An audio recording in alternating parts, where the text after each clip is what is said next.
நம்ம மீன் வறுவல் வறுக்க போகிறோம். பாருங்கள் ஃப்ரெண்ட்ஸ், மீன் நல்லா ஊறி இருக்குது. இப்போ நம்ம இதை வறுத்துடலாம். இதுக்கு அடுத்தது நம்ம குழம்பு வச்சாச்சு.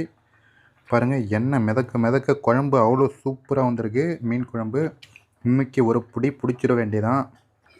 இப்போ நம்ம ஒரு கரண்டி அளவுக்கு எண்ணெய் ஊற்றிக்கலாம். மீன் வறுக்கிறதுக்கு எவ்வளோ எண்ணெய் தேவைப்படுமோ அவ்வளோக்கு நீங்கள் ஊற்றிக்கிங்க. பாருங்கள், நல்லா விரட்டிக்கிங்க.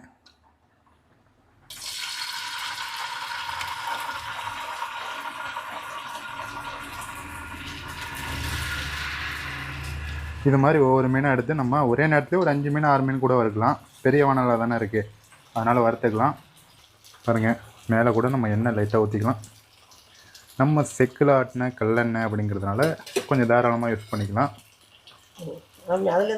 ஆமாம், ஆனால் மீன்லேயே நம்மளுக்கு அந்த எண்ணெய் இதெல்லாமே இருக்கும்.